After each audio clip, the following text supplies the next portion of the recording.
Ladies and gentlemen, may I have your attention, please? You're listening to The Lean Angle on InsideLineMedia.co.uk. Follow us on Twitter at InsideLineMedia. Hello and welcome to The Lean Angle. I'm Lewis Duncan and joining me once again this week is Enrique Pimenta.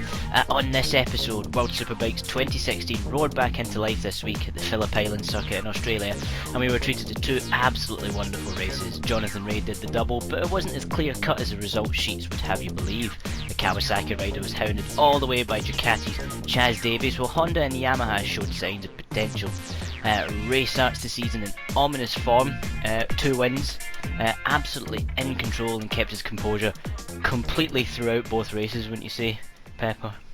Yeah, I mean, after losing the title last year to Rea and also being beaten by Davies, you would expect Sykes to try and be this time the strongest driver of both Kawasaki's, but after getting pole position on Super Pole, he kind of threw up the race legitimately in the first race, but the second race, I would say an avoidable mistake. Just took his chances of winning any race this weekend. So, a very disappointing, I would say, for Sykes. But it was Rea saving the day for Kawasaki. Yeah, and it was. I mean, it's ominous again. It looks like last year, but it's the results sheets. You know, if you actually have a look at them, they read quite a different story. I mean, in race 1, Chaz Davies was only 63 thousandth behind Rea at the line. In race 2, he was hounded all the way by the Ducati until the last lap, and so he didn't have it easy. Oh no! I mean, Rea did his job brilliantly, but it was far from easy. I mean, Davies tried to take Rea on the last lap on both races, and it was very close to not getting it. I mean, it was very close. Obviously, Van der Mark also gave quite a bit of trouble on the second race to Rea and Davies, but it shows good signs, at least for Honda and Ducati, in terms of fighting the Kawasaki. Yeah, it looked like Ducati just didn't quite have enough. They were able to maybe match the Kawasaki down the straight, but he just couldn't pull out the slipstream and pass them. So there's still work to be done, obviously. But as you say, it was a very, very good performance by Davies. Unfortunately, the second race came to the last lap. He just pushed a bit too hard trying to pass Rea into Honda hairpin and crashed. Do you think he should have maybe settled for second and taken the points home, or was he right to go for the chance at the win? Well, being a rider like Davies, I think we would never see something like that. And personally, in terms of racing, and when you're trying also to fight for the championship and for the win, especially having the rider who won the first race and which is your biggest title rival, I mean, you would never settle for second place. So, despite the going off track and losing a lot of time, I think Davies did what you would expect any rider to do, to be honest, and try and push that little bit extra to try and be Rea. Unfortunately, didn't pay off this time. Yeah, there was not a lot wrong with that move, apart from losing the race, but he had to, because Van der Mark was closing in pretty quickly, and he knew that turn 10 was just a no-go for the overtake. It was Jonathan Rea would have covered that off without even thinking about it, so he had to go for a move, and unfortunately didn't pay off. But good positive signs for Ducati. Good opening weekend. Teammate Davide Giuliano had a good strong start to his season. He was 4th in race 1, and then a stunning overtake on Nicky Hayden at the final corner on the final lap of the second race saw him clinch 3rd. Yeah, it was fantastic. I mean, Giuliano didn't quite show the pace to beat Rea, Davies or Van der Mark, but it was never that far off. It always was there, especially in the second race, neck and neck with Nicky Hayden, but always just behind the top 3. So very positive weekend for Giuliano as well. I think maybe not a title contender at the moment, but he definitely is showing the potential to fight for the wins. I was certainly a better start to this season than this time 12 months ago, where of course he injured himself and threw himself out for quite a few rounds. So Yeah, absolutely. always a positive. Speaking of Honda, we were sort of expecting. We know this Fireblade's an aging bike. It's not as good as the new Kawasaki or the new Panigale, but it showed really well at Phillip Island, and Van der Mark 2 podiums, third and a second, and Nicky Hayden in his debut World Superbike out ninth in the first race, which was okay. He dropped off because of the tyres, but he and Honda sorted that, went for the harder compound on the following race, and Hayden just missed out on the podium by inches.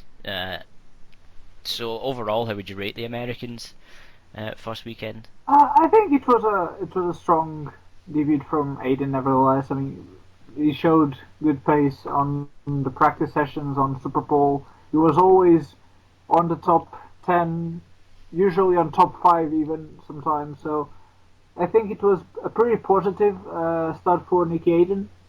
Obviously, the first race not so good because of the tire, but on the second race when he was already more comfortable with his bike, he showed that he can be up there as well, fighting for the podium positions and keep himself on the train at the top.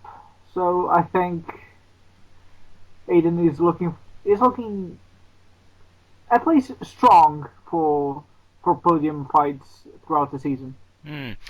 Well, yeah, it was. I think people need to remember as well. Of course, Hayden's jumping off a MotoGP, which is a completely different machine. Of course, the big difference there is the tyres. The Bridgestone tyres he rode on for the last few years are completely different to any racing tyre out there, and it's not surprising that he had a few teething troubles, but overall, I think as you say, there's definitely a potential there. And you have to say, if Honda can keep up this pace, which I'm not convinced they can, I think this is more of a case of Phillip Island negating some of their problems. As we see any race at Phillip Island, it tends to be rider talent outshines machine.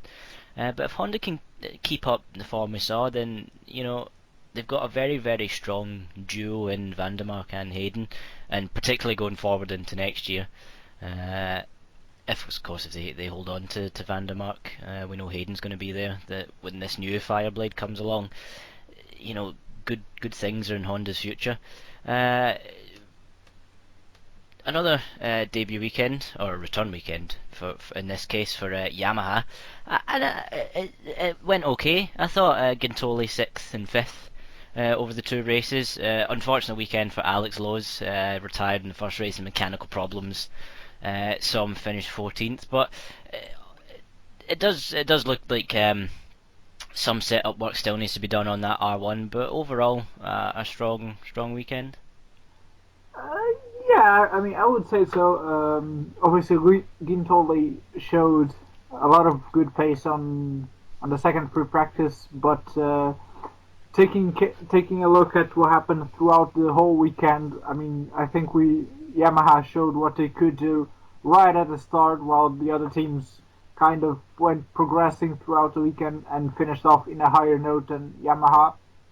But I think it was a pretty positive performance from Gintoli. Obviously, very unfortunate for Lois. Probably the most disappointed driver at the end of the day, or the days in this case. But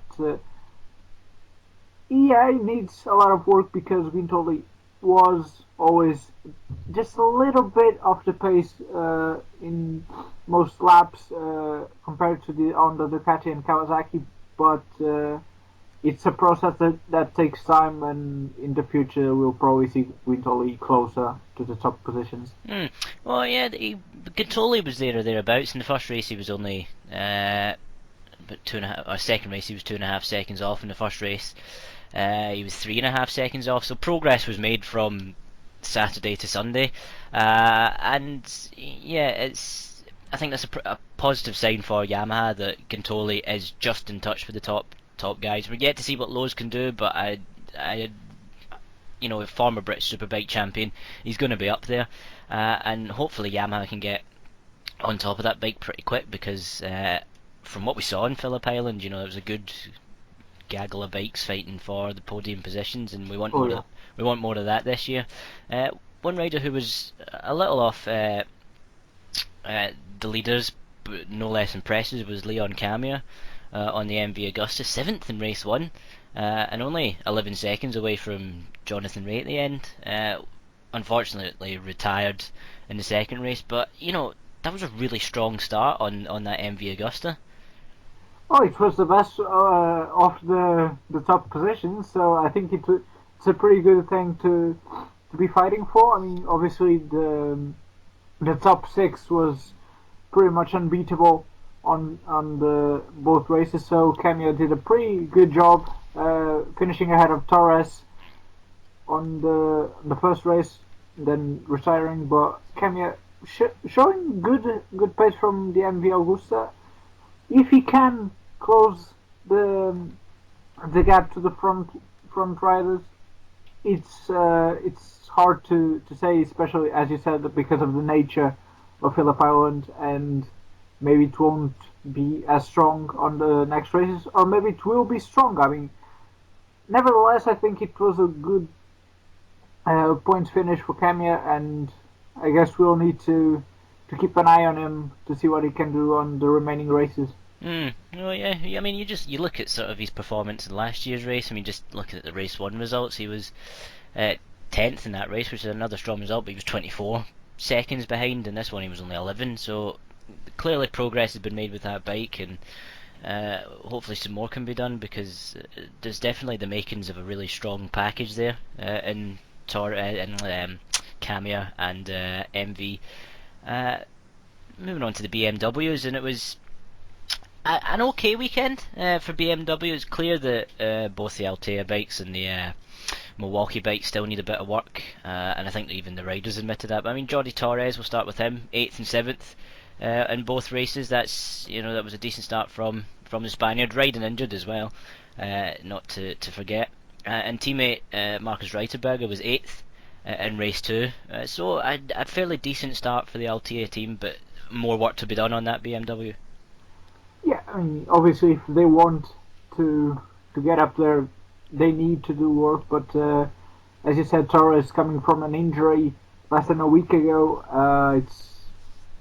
it was natural that you wouldn't be at 100% on these 2 races. So I think 8th and 7th is quite a good strong, taking into consideration that Lois had problems on both races, and Aiden also finished a bit behind, so it was quite a decent start for Torres, taking into consideration his injury. Reitenberger, I think both BMWs are showing consistent pace, more than fast pace. They're showing consistency, and I think that's the most important at a start of a championship, because that gives them more confidence to try and push harder each race. So I think it was a safe start for BMW at least.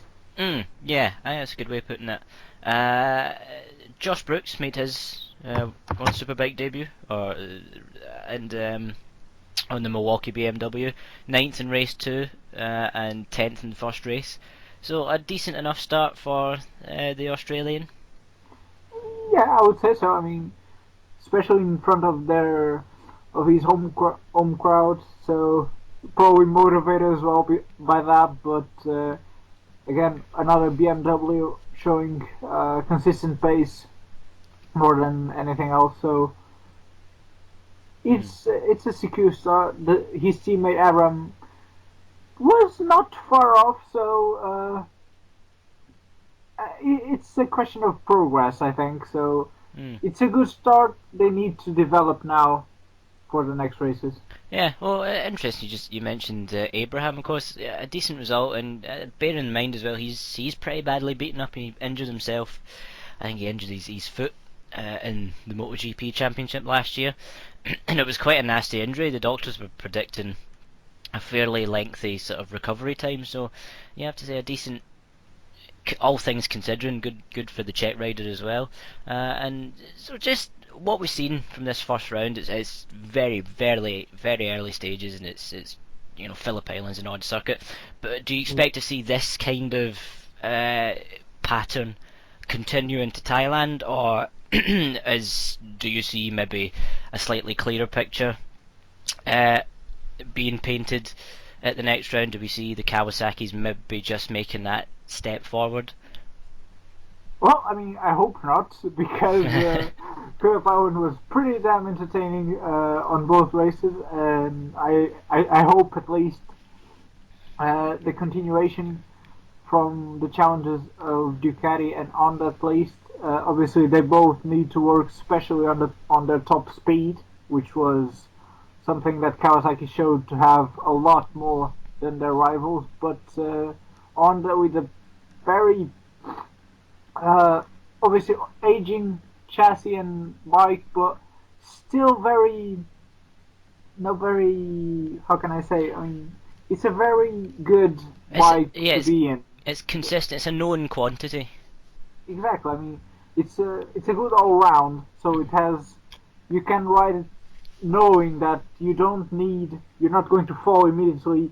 It's not that fast, but it's not slow, and can maintain you in a certain pace that can maybe challenge for win. So that's a very good note for Honda, and Ducati showing very good pace, especially with Davies. Obviously, Giuliano not too far off, but Davies taking the other step on the Ducati. So in Thailand, I hope at least Davies can make Rea and Sykes race a bit more stressful.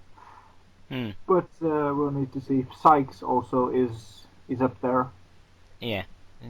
So basically, more of what we saw, and it looks like it's going to be a good year to be a British fan. Yeah. Well, let's see. Yeah. Well, you never know. A couple of good, maybe the Frenchman of Gintoli might strike an attack. I would like to see that. I think after last year, I think Gintoli certainly deserves, a good bike underneath him. So yeah, we'll move on to the news. And this week, Alex Marquez will attempt to ride in this week's Moto2 pre-season test at the Jerez circuit, despite picking up an injury on his right hand in a crash at the Spanish track last month. Yamaha Motor Company has become the official supplier of the VR46 Rider Academy. The manufacturer has agreed a 3-year deal that will see Valentino Rossi's young Italian talent supplied with 26 R Series and YZ Series bikes to ride at Rossi's Moto Ranch at the Misano World Circuit Marco Simoncelli. It is hoped that this deal will see many promising Italian talents picked up by Yamaha later in their careers. And that's it for this week. A nice short podcast to follow up the World Superbike Championship. If you enjoyed what you listened to, then head over to insidelinemedia.co.uk for more podcasts on motorsport. Be sure to follow at ILM_bikes to stay up to date with all of the two-wheeled news, as well as live text coverage from all of the World Superbike and MotoGP events this season. You can find myself on Twitter at Lewis__Duncan and Enrique Pepper_F1. We'll be back next week to preview round 2 of the World Superbike season and discuss the latest from the MotoGP testing. Until then, goodbye and enjoy the rest of your day from wherever and whenever you're listening.